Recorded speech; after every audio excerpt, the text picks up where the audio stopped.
ಮತ್ತು ತರಬೇತಿ ಕ್ಲಾಸ್ ಮುಗಿದ ಮೇಗೂ ಒಂದು ಕೆಲಸ ಕೊಡಮು, ಇಲ್ಲಾಂದರೆ ನಮ್ಮ ಕಾಲ ಮೇಲೆ ನಾವು ನಿಂತ್ಕೋಬೇಕು. ಕಲ್ತಿದ್ರೂ ಏನು ವೇಸ್ಟ್ ಆಗಲ್ಲ. ಅದು ನಮ್ಮ ವಿದ್ಯೆ ಇರ್ತದಲ್ಲ, ಅದು ನಾವು ಏನಾದರೂ ಮಾಡ್ಕೋಬೋದು. ಮನೆ ಬಟ್ಟೆ ಒಂದ್ರೇ ಎಷ್ಟೋ ಆಸರ ಆಗ್ತದೆ. ಹಂಗಾಗಿ ನಮ್ಗೆ ತುಂಬ ಖುಷಿ ಇದೆ. ಪ್ರತಿ 4 ತಿಂಗಳು ಆದಮೇಲೆ ಪ್ರತಿಯೊಬ್ಬರಿಗೆ 3,000 ಹಾಕ್ತೀವಿ ಅಂದಿದ್ದಾರೆ. ಅದು ಕೂಡ ಅನುಕೂಲ ಆಗಿದೆ ರೀ ನಮಗೆ. ಅದ್ರದ್ದೇನು ಅಷ್ಟೊಂದು ಇದಿಲ್ಲ ಅಂದರೆ ನಮ್ಗೆ ಕಲಿಸ್ತಾ ಇದ್ದಾರಲ್ಲ ಫ್ರೀ ಸಂಗಟ, ಅದೊಂದು ಭಾಳ ಖುಷಿ ಇದೆ ರೀ ನಮ್ಗೆ. ಮನೆಯಲ್ಲಿ ಕುಂತಿದ್ದೀವಿ, ಇಲ್ಲಿ ಬಂದಮೇಲೆ ಎಲ್ಲ ಚೆನ್ನಾಗಿ ಹೇಳಿಕೊಡ್ತಿದ್ದಾರೆ. ನಾವು ಹೊಲ್ಕೋಬೋದು, ಕಸ್ಟಮರ್ದು ಹೊಲಿದು ಅಮೌಂಟ್ ಮಾಡಿ ತೊಗೋತಾ ಇದ್ದೀವಿ. ಚೆನ್ನಾಗಿ ಹೇಳಿಕೊಡ್ತಿದ್ದಾರೆ. ಆರ್ಥಿಕವಾಗಿ ಸಬಲೀಕರಣವಾಗಿದ್ದೀವಿ. ಮತ್ತು ಮನೆಯಲ್ಲಿ ಸುಮ್ಮನೆ ಖಾಲಿ ಕೂಡ್ತಿದ್ವಿ, ಟೈಮ್ ವೇಸ್ಟ್ ಆಗ್ತಿತ್ತು. ಇಲ್ಲಿ ಬಂದು ಕಲಿತು ಉಪಯೋಗ ಆಗಿದೆ, ಜೀವನಕ್ಕೂ ಉಪಯೋಗ ಆಗಿದೆ ಮತ್ತು ಆರ್ಥಿಕವಾಗಿ ಮನೆಗೂ ಪರಿಸ್ಥಿತಿಗೂ ಅನುಕೂಲ ಆಗ್ತಿದೆ ಅಂತ. ಇಲ್ಲಿ ಎಲ್ಲ ಚೆಂದ ಕಲಿಸ್ತಿದ್ದಾರೆ. ಇಲ್ಲಿ ಮುಂದಕ್ಕೆ ಆಮೇಲೆ ಇದು ಸಿಕ್ಕರೆ ಮುಂದಕ್ಕೆ ಕಲಿಸ್ತೀನಿ ಅಂತ ಅಂದಿದ್ದಾರೆ. ಆಮೇಲೆ ಇಲ್ಲೇ ಜಾಬ್ ಕೊಡ್ತೀನಿ ಅಂತ ಕೂಡ ಹೇಳಿದ್ದಾರೆ. ಅಸಲಕ್ಕೆ ಬಂದ ಕೇಶಿಂದ ಇಲ್ಲಿ ಕಲಿಯಕ್ಕಂತೀವಿ.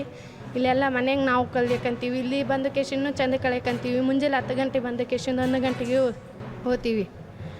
ಆಮೇಲೆ ಇಲ್ಲಿ ಎಲ್ಲ ಮೇಡಮ್ದವ್ರು ಚೆಂದ ಕಲಿಸ್ತಾರೆ, ಚೆಂದ ಎಲ್ಲ ಹೇಳಿಕೊಡ್ತಾರೆ. ಎಲ್ಲ ಚೆಂದ ಅರ್ಥ ಆಗೋಂಗೆ ಹೇಳಿಕೊಡ್ತಾರೆ.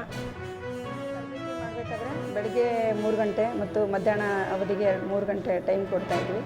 ಆ 3 ಗಂಟೆಯಲ್ಲೂ ಕೂಡ ಬ್ಯಾಚ್ಗಳನ್ನು ಮಾಡಿದ್ದೀವಿ. 1 ತಾಸು ಥಿಯರಿ ಕೊಡ್ತೀವಿ, ಇನ್ನೊಂದು ತಾಸು ಪ್ರಾಕ್ಟಿಕಲಿ ಕೊಡ್ತೀವಿ, ಇನ್ನೊಂದು ತಾಸು ಯಾರಾದರೂ ಮತ್ತು ಅದರಲ್ಲಿ ಇವತ್ತು ಮಾಡಿರುವಂಥ ವರ್ಕನ್ನು ಡೆಮೋ ಮಾಡ್ತಿದ್ರೆ ಅದನ್ನು ಕೂಡ ತೋರಿಸ್ಲಿಕ್ಕೆ ಒಂದು ಅವಕಾಶ ಮಾಡಿಕೊಡ್ತಾ ಇದ್ವಿ. ಹಾಗೂ ಈಗ ಇತ್ತೀಚಿನ ದಿನಮಾನಗಳಲ್ಲಿ ಈಗ ಫ್ಯಾಷನ್ ಡಿಸೈನ್ ಜಾಸ್ತಿ ಇದೆ. ಹಳೆಯ ಕಾಲದ ಬಟ್ಟೆಗೂ ಈಗಿನ ಕಾಲದ ಬಟ್ಟೆಗೂ ತುಂಬ ವ್ಯತ್ಯಾಸ ಇರೋದರಿಂದ ಸುಮಾರು ವರ್ಷಗಳಿಂದ ನಾವು ಟೈಲರಿಂಗ್ ಮಾಡ್ತಾ ಇರೋದು. ಇತ್ತೀಚಿನ ದಿನಮಾನಗಳಲ್ಲಿ ಏನು ಟ್ರೆಂಡ್ ಇದೆಯಲ್ಲ ಅದನ್ನು ಕೂಡ ನಾವು ಇಲ್ಲಿರುವಂಥ ಟ್ರೈನರ್ಸಿಗೆ ಹೇಳ್ಕೊಡ್ತಾ ಇದ್ದೀವಿ. ಈ ಹೆಣ್ಮಕ್ಳುಗಳನ್ನ ಮೊಬಿಲೈಸ್ ಮಾಡೋದಕ್ಕಾಗಲಿ, ನಾವು ಈ ಕಾರ್ಯಕ್ರಮ ಅನುಷ್ಠಾನಗೊಳಿಸೋಕ್ಕೆ ಅವರು ಕೂಡ ತುಂಬ ಸಹಾಯವನ್ನು ಮಾಡಿರ್ತಾರೆ. ಇದರೊಟ್ಟಿಗೆ ನಾವು ಇಲ್ಲಿ ತರಬೇತಿದಾರನ ಯಾರನ್ನ ತೊಗೊಂಡಿದ್ದೀವಿ, ಮಾಸ್ಟರ್ ಟ್ರೈನರ್ಸ್ ಅಂತ ಏನಿದ್ದಾರೆ, ಅವರು ಕೂಡ ಸ್ಥಳೀಯವಾಗಿಯೇ ನಾವು ನೇಮಕ ಮಾಡ್ಕೊಂಡಿದ್ದೀವಿ. ಅವರು ಎಲ್ಲರೂ ಕೂಡ ಮಿನಿಮಮ್ ಒಂದು 15 ವರ್ಷ ಈ ಥರ ಮಾರುಕಟ್ಟೆ ಆಧಾರಿತ ಸೆಲ್ಫ್ ಎಂಪ್ಲಾಯ್ಡ್ ಟೈಲರಿಂಗಲ್ಲಿ ತರಬೇತಿ ನೀಡಿ ಅವರು ಅನುಭವ ಇರೋ ಅಂಥವರು. ಸೊ ಹಾಗಾಗಿ ಇಲ್ಲಿನ ಹೆಣ್ಮಕ್ಳಿಗೆ ಅವರು ಕನೆಕ್ಟ್ ಆಗಲಿಕ್ಕೆ, ಈ ತರಬೇತಿ ನೀಡಲಿಕ್ಕೆ ಮತ್ತು ತರಬೇತಿಯ ನಂತರ ಅವರ ಸುಸ್ಥಿರ ಜೀವನಕ್ಕೆ ಇದು ಎಲ್ಲ ರೀತಿಯಿಂದಲೂ ಸಹಾಯ ಆಗುತ್ತೆ.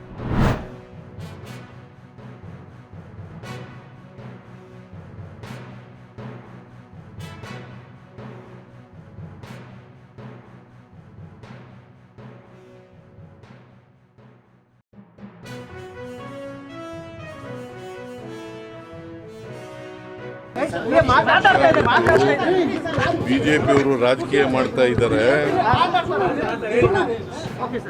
ನೀವು ಕೂಡ ಪ್ರತಿಯೊಬ್ಬ ಮಿನಿಸ್ಟ್ರಿಗಳು ಕೂಡ ರಾಜಕೀಯವಾಗಿ ಆರೋಪ ಮಾಡ್ತಾ ಇದ್ದಾರೆ ನಮ್ಮ ಮೇಲೆ. ಅದನ್ನು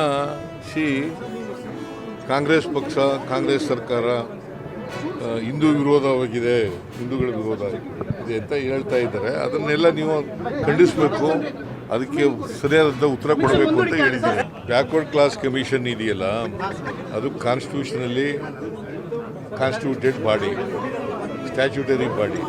ಅವ್ರಿಗೇನು ನಿರ್ದೇಶನ ಕೊಡೋಕ್ಕೆ ಬರಲ್ಲ ಮತ್ತು ಮುಂದೂಡಕ್ಕೆ ಹೋಗಲ್ಲ. ಅವ್ರ ಅಭಿಪ್ರಾಯ ಎಲ್ಲ ಹೇಳಿದ್ದಾರೆ, ಅದೆಲ್ಲ ಕೇಳಿದ್ದಾರೆ. ಅವರು ತೀರ್ಮಾನ